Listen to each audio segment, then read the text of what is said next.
Hello my dear friends, you're in the Military Summary channel, and today we will discuss the situation in Ukraine on the 30th of June of 2023. Today we have a lot of very interesting updates, so let's start. First we're going to start with the Black Sea. Today the United States of America launched another Global Hawk RQ-4B Global Hawk. He was making intelligence operation, RECO operation in the Black Sea, and was trying to collect the information from Crimea and the south of Kherson and Zaporizhzhia area. We expect more attempts from the Ukrainian side to attack this region with the Storm Shadows and HIMARS systems. And now we are moving to Kherson area. Today the Ukrainians continue developing their bridgehead on this territory, and because the first updates that the Russian soldiers, at least yesterday, got an order to start offensive and clearing operation of this bridgehead after Russian artillery preparation, and the Russians made few attempts to attack the Ukrainian positions among the buildings, among this residential area, but all those attacks were repelled by the Ukrainians, and the Russian sources were saying that the Russians had losses. They haven't provided us any numbers, but they said that there were losses.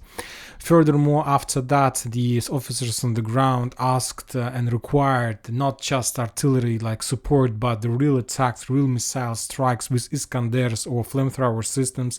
And during the day the Russians made a lot of attempts to destroy and ruin Ukrainian positions, and this is the first video of Russian Iskander attack on this area. It was a very heavy, powerful attack, and the Russian sources reported that as a result of that attack the Ukrainians lost around 30 soldiers just as a result of one missile strike, and around 70 Ukrainian soldiers continued holding the bridge and the territory below the bridge. Furthermore, we got the same video but with better quality. This is the Iskander attack. As you can see, very accurate strike. The Russians got exactly the target, and after that, a few hours later, the Russians launched another attack. But at that moment, the Russians were using flamethrower systems. As you can see, they were bombing this territory heavily. And anyway, no matter Iskander strikes, no matter flamethrower system strikes, the Ukrainians still control this bridgehead. And today, the Russians also published the video how the Ukrainian soldiers left the territory below the bridge. And the soldier or Russian soldiers was trying to calculate the Ukrainians, and the Ukrainians were leaving the territory below the bridge in pairs, like 2 soldiers per time. And as you can see, the Ukrainians were able to move on this bridgehead very easy without any without afraid of being attacked. As you can see on that video, the Ukrainian soldiers moved in this area in direction of these small buildings, and these with red buildings, and as you can see, there was no problem from the Ukrainian side. So basically, as I understand, and based on that geolocated video, we see that Ukrainians, no matter the Russian strikes, were able to establish bridgehead, at least this one. The Russian forces controls the southeastern part of the territory of Antonov bridgehead, because the Russians try to control the road, this road that goes from Oleshki to Antonov bridge, but the Russian sources are saying that this territory is completely mined by the Ukrainians using the distance method of mining. And another reason why the Russians are trying to control this area is the rivers, because for now there are just one possible solution, for possible way how to support and supply Russian forces is using the Konka river, this one river that goes from Oleshki to the north, and then along the small rivers it goes to this area that is under Russian control. For now, the clearing operation continues, no matter the strikes from the Russian side. I believe that Ukrainians during the previous days managed to develop a significant bridgehead under the bridge, so we'll wait, because the Russians are not going to step back as well. They will continue bombing and shelling the Ukrainians until the last Ukrainian on this bridgehead. The Ministry of Defense reported that as a result of fierce fightings, artillery duels and so on, the Ukrainians lost 45 soldiers and 4 armored vehicles, 4 artillery systems during the previous days. As we see, the Ukrainians, to support and supply their forces on Antonov Bridge, managed to bring a lot of artillery systems as close as possible to the bridge to short the distance, the fire distance, and this is the reason why the losses of artillery systems have been increased during the previous day, because the Russians use and run very effective counter-artillery duels, and they try to spot and destroy the Ukrainian artillery systems on their side, on their bank of the river. Now we're moving further to Zaporizhzhia area. Today we got a lot of updates from this territory. The Ukrainians made another attempt of attacking Berdyansk using Storm Shadow missiles. The Russians managed to shut down every single one. As we know, the Storm Shadows missiles can be launched just using the Su-24 aircrafts. At least we got just such examples in the past. So I expect that within the next 24 hours, the Russians will launch another massive missile attack against the Ukrainian airports, against the airfields where the Ukrainians have their Su-25 aircrafts. A lot of things, a lot of events, a lot of piece of news are coming from Energodar. Today the Ukrainians launched the nuclear exercises in the vicinity of Zaporizhzhia nuclear power plant, and the Ukrainian source, Ukrainian intelligence, to be more precise, the head of Ukrainian intelligence, Kirill Budanov, this one, who is currently located in the south of Ukraine, he reported that the Russians are planning to make an explosion on the Zaporizhzhia power plant and to create a terrorist attack or something like this. But today I read a very interesting article about Zaporizhzhia nuclear power plant, and the author was saying that currently it's highly unlikely that anybody can destroy the Zaporizhzhia power plant and to provoke the real nuclear explosion or something like this from the Zaporizhzhia power plant. The thing is that there are a lot of strongholds, nuclear strongholds that controls the nuclear polluted materials and the reactor itself. So it's basically very difficult to destroy this reactor using HIMARS missiles or even explosion or something like this, because currently this plant was shut down recently, and the only thing that Ukrainians need, so basically there are going to be no explosion, and basically we are not going to see any explosion if there are going to be any explosion. The only thing that we can feel or we can detect is the radiation level. So basically there are a lot of world equipment, from that Western equipment and the EIA equipment that controls the radiation level. So basically if the Ukrainians wants or the Russians wants to show the picture of nuclear pollution or nuclear terrorist attack in this area, explosion, they need to show a very big level of radiation level. That's it. They don't need anything else. And the source that provided the article reported that basically the Ukrainians want to do the following. It's according to this article. They are planning to move, let's say somewhere on the 7th of July, their artillery systems, probably HIMARS systems, as close as possible to Energodar, and from this area they will attack Energodar and the vicinity of Energodar using the shells that will be filled with polluted nuclear materials. So basically the Ukrainians will try to increase the radiation level at least for a few days to show the world that the level of radiation have been increased, and basically some terract, some action took place in this area, and then the Ukrainians will blame the Russians. And they're planning to do this with one purpose, to give reasons, and the real reasons for the NATO countries and Western countries to start redeployment of their Polish brigades on the western part of Ukraine. So basically this is my understanding of the situation. So as we know, the NATO summit is going to take place in the 11th of July. The Ukrainians are planning to start this operation with Energodar somewhere from 7th of July till 11th of July, right before the summit. And they need to show the big level of radiation. They need to give reasons for the Western countries to move their forces on the western part of Ukraine under the mission of protection or something like this. Now we are moving further to the Orykhov. Today we got some updates from this territory. The Russians reported that they managed to repel Ukrainian attack from Pityhatky in direction of Zhiribyanki, and the Ukrainians used for this operation. This operation took place at night of the local time.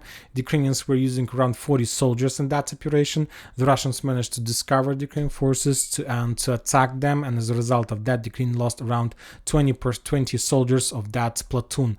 When talking about Bradley Square, the Ukrainians made another attempt to attack the Russian positions on the north of Robotyne. That attack was repelled. On the eastern flank of the same directions, the Ukrainians sent their commandos platoon that was discovered by the Russians and was destroyed under fire of Russian artillery and armored vehicles. There were no more updates from Orekhov front line. The Ukrainians continue accumulation of their forces. They have completed the regrouping, and also right before the 11th of July, the Ukrainians will launch a massive attack on this bridgehead as well, with one purpose: to show some result to the Western investors and to get some obligations of getting more weapons from the Western countries. Now we are moving to the Vremivka tactical bridgehead. Today the Russians reported that they repelled Ukrainian attacks in the direction of Staromayorska, and from the other side the Ukrainians published the video. The 35th Marine Brigade that operates in this area published the video how they managed to capture the Russian checkpoint, the Russian stronghold command center or something like this. Currently this video from that building, the Ukrainians are showing like the tables, the underground like fortifications, facilities that the Russians were using to supply and support their forces on this line. Also the Russians reported that they bombed and shelled Ukrainian positions in the vicinity of Livadna, and with that they managed to repel the Ukrainians' attack of 36 mechanized Marine Corps Brigade. Now we are moving further to the South Donetsk area. The Ukrainians continue bombing and shooting the Russian positions in Pavlovka and Mykolaiska, and today the 72nd Mechanized Brigade published their own videos of bombing and shelling Russian positions in the settlement by the name of Mykolaiska. As you can see on this video, the Ukrainians were using just artillery systems, mortars, and as a result of those attacks they managed to destroy a few Russian strongholds on the combat line that the Russians were using to maybe as a fire points, as eye points or something like this. So this is so we see that we see some kind of intensifying of actions from both sides on the Ugledar front line, and Ukrainians. The Russians used this area to attack the Ukrainians in their flanks in Shevchenkova, Zaltaya, Novodonetsk. There are a lot of armored vehicles. There is a very big traffic of armored vehicles from the Russian side, so that's why the Ukrainians published a lot of video of drone attacks against those armored vehicles and so on. Now we are moving to the north, to the south of Marinka, and we are going to talk about Novomykhailovka. Today the Russians published, probably for the first time during the previous few months, the video confirmation of bombing and shelling of Ukrainian positions in Novomykhailovka. This is a very important settlement for the Ukrainians. This is the edge defense positions of the strongest defense belt of the Ukrainians. We discussed this area many times. During the previous weeks, the Russians managed to develop their attack on their bridgehead in the vicinity on the north of Novomykhailovka, on the east of Pobeda, and basically we can say that the Russians by those attacks started the offensive operation in direction of that settlement, or in an offensive operation to develop the bridgehead in the vicinity of that settlement. And basically those attacks, those artillery shelling, was just an operation to pin down the Ukrainian forces and to allow the Russians to be more flexible and mobile, and to allow the Russians to reduce the defense possibilities of Ukrainians on, let's say, the defense belt between Pobeda and Novomykhailovka. And we discussed about this bridgehead. This is a vital bridgehead for the Russians. If they want to break the Ukrainians' plans and the Vremivka tactical bridgehead, they need to attack the Ukrainians from Novomykhailovka and Ugledar line. So basically that was the situation about this area. The Minister of Defense reported, of Russian Federation reported, that as a result of fierce fightings from Pityhatky to, let's say, to Ugledar and Novomykhailovka, the Ukrainians lost 120 soldiers, 6 armored vehicles, and 3 artillery systems. As you can see, the level of losses are not so big, and mainly this situation is connected with the fact that Ukrainians haven't made any big offensive operations on this combat line. Now we are moving further to Donetsk, and today we got a lot of very interesting updates from this territory. The Russians reported that they repelled the Ukrainian attacks in direction of Pervomaiska. The Russians repelled the Ukrainian attacks in direction of Vodyane from Severna, and the Russians repelled Ukrainian attacks in direction of Kamyanka. I'll give you my opinion that situation in the vicinity, in the square between Krasnogorovka, Veselaya, Kamyanka, Avdiivka develops in critical way to the critical situation and not in Russian favor. Today the Russians published at least 2 videos from this bridgehead. Not the Russians, but there was at least There were at least 2 videos from this bridgehead, and the first one took place in the north of Vysyola. That video was published by Ukrainian sources, and that video has the title that Ukrainians repelled another Russian attack. Basically, the Russians sent 2 tanks to this area, tank carousel, and using the tank carousel, the Russians were trying to attack and pin down the Ukrainian offensive forces in this area, but the Ukrainians managed to discover Russian tanks, and after heavy artillery fire, the Russians were forced to step back. Later, we got another video from the Russian side. Both these 2 videos are geolocated.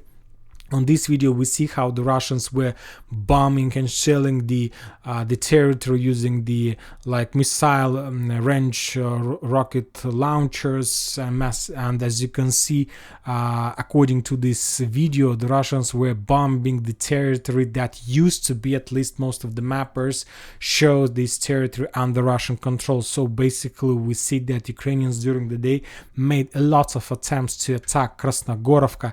They were attacking direction of Vysyola, and basically that was the reason why the Russians were attacking from these positions, not from the combat line, not from Vysyola, not from these lakes. The Russians were attacking tanks from behind and very far from the combat line. So basically, as I understand, we haven't received such update from any source, but the facts are saying that this forest line and this small fortification is under Ukrainian control. Furthermore, the source that made a Russian source, military expert that was making analysis about the situation, reported that there is a very high chances, very high risk that the Ukrainians will be able in the very near future to return control over Vysyola, over this settlement, as a result of offensive operation in this area from Avdiivka.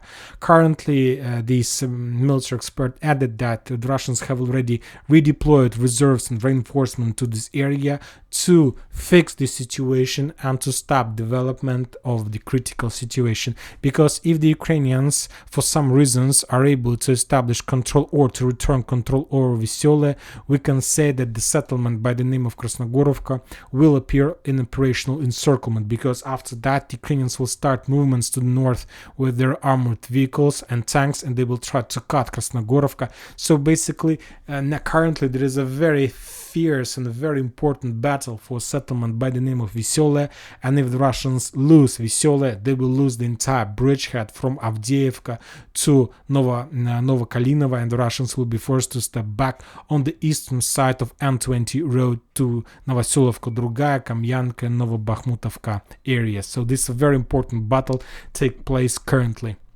these days. Now we are moving further to Artyomovsk. Today we got also a lot of updates from the Ukrainian side. The Ukrainians completely focused on taking control over Klishchiivka, and it's not a joke. They're not joking.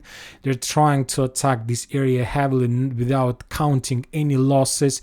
They're attacking this area from the south, from the west, from the east, from the southwest, from many directions, trying to penetrate the Russians' defense orders along the channel. The Ukrainians want to return control over the channel, and today the 5th Assault Brigade, that is the main forces that attacks the Russians from Ivanovska to the direction of Klishchiivka, published at least 2 videos. Not just the 5th Brigade and 22nd Mechanized Brigade published video, and basically we know that recently the 22nd Brigade from the Strategical Reserve was redeployed in this area, and currently they are helping the forces of 5th Assault Brigade to attack the Russians in Klishchiivka. And today the 22nd Brigade published a video how using drone they managed to discover and to find Russian ammo depot inside of that settlement. You see how the Russian soldiers were trying to hide, and after that, as a result of accurate attack, probably with Excalibur, they managed to destroy the ammo depot. Furthermore, the 5th Assault Brigade published a video how using drones they managed to control and navigate and coordinate Ukrainians' artillery missile strikes in the forest line between Klishchiivka and Artyomovsk, and as a result of those attacks, probably few local ammo depots of Russian forces were destroyed. Furthermore, there was update that Ukrainians launched also a storming attempt, but that attempt was repelled by the Russian forces. The situation in Klishchiivka is not critical but very difficult, and this difficult situation can be turned into critical easily just with one successful attempt from the Ukrainian side. I believe that the Russians do know what to do, because Klishchiivka is very fortified, and even from this map we can see the fortifications. This is the fortifications that currently are under Russian control, and the Ukrainians are trying to capture this area, and after that they will try to continue further. From the other side, the Russians reported that as a result of offensive operation from the Russian side in direction of Grigorovka, the Russians managed to develop the bridgehead and to capture some positions. The Russians haven't provided any geolocation of those positions, but I will add this cloud softly. Anyway, something like this took place on this flank of Artyomovsk mid-Grinder battle. So something like this. The Russians also develops counterattacks, and when talking about the Russians, their main goal is to get the channel on the northern flank and to capture Grigorivka. With this attack, the Russians will be able to split Ukrainian forces in two parts, the southern one and the northern one, and the main purpose of that is to reduce the Ukrainian logistic possibilities, to increase the logistic shoulder, and of course this logistic in this case would go through the channel that is much more easier to control using the satellite drones and so on, and easier to attack the convoys that cross and pass this channel from one side to another. So this is the northern operation of the Russian forces. The Ministry of Defense of Russian Federation reported that as a result of fierce fightings from Marinka to Artyomovsk and further to Bilogorovka, the Ukrainians lost 160 soldiers, 8 armored vehicles and 2 artillery systems, mainly artillery system of the Western production. Now we are moving to Bilogorovka and to Liman frontline. Today there were the fiercest fighting since the beginning of the special military operation, and for now it's very difficult to determine who exactly is attacking, Russians or the Ukrainians.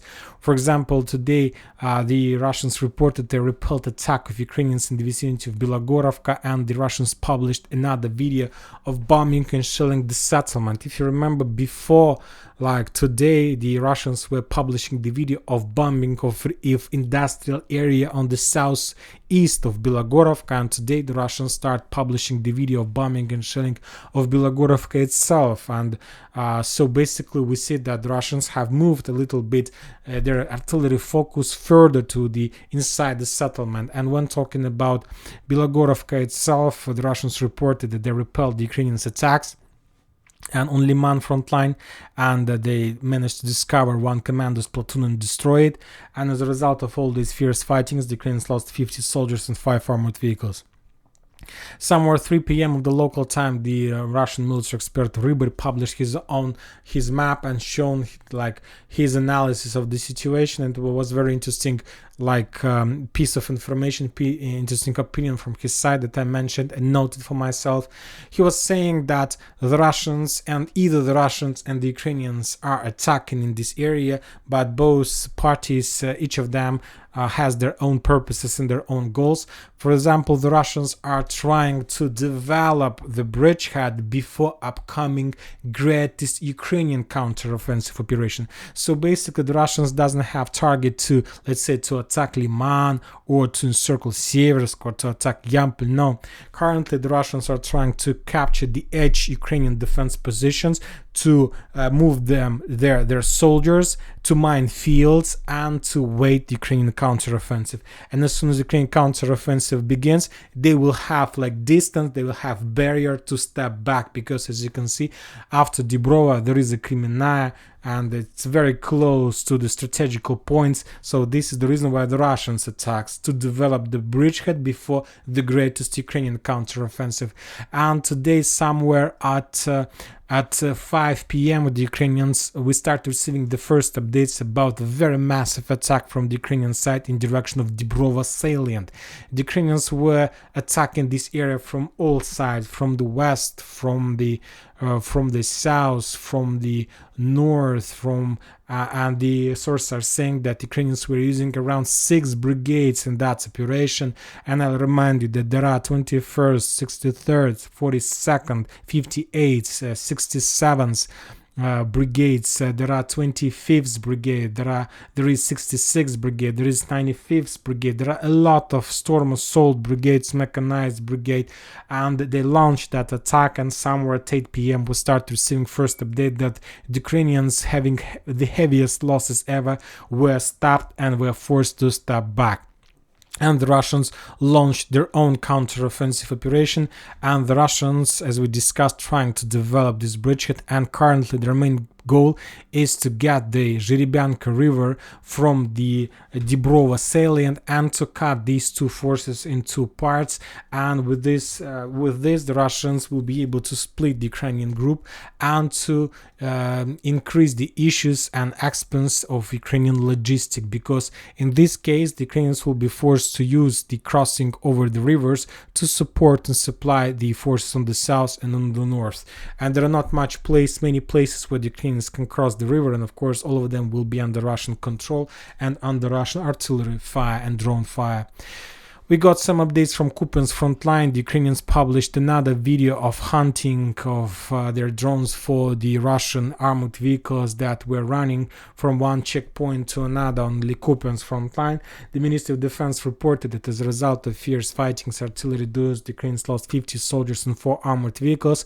But as you can see, the situation is not critical but also very difficult on this front line, and the Ukrainians have a drone army, drone squad in this area that controls and attacks the Russians armored vehicles.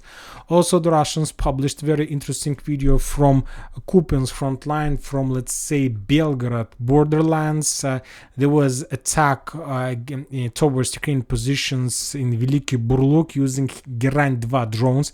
This is a very fresh video. As you can see, this is Geraint 2nd, and as you can see, the explosion was very heavy. So we believe we're gonna see more like numbers of the losses of the Ukrainians during the next few days of that attack. And that's it for today. Military Summary channel reminds to condemn any violence in the world. Thank you for your watching. Subscribe to my channel, put your likes, join my Patreon, and have a good day. Bye bye.